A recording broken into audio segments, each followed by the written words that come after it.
सुंदर कोबर में दीप जड़ै लागल हे। सुंदर कोबर में, सुंदर कोबर में दीप जड़ै लागल हे। सुंदर कोबर में कथी केरा दीप, कथी सुत बाती, कथी केरा तेल जड़ेला हे।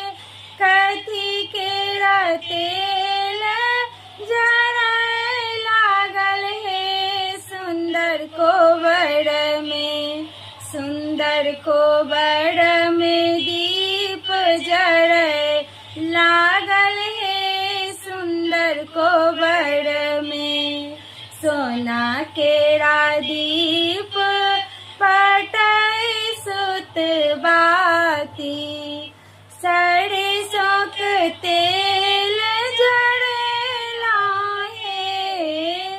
सरसों के तेल जड़ै लागल हे। सुंदर कोबर में, सुंदर कोबर में दीप जड़ै लागल हे। सुंदर कोबर में।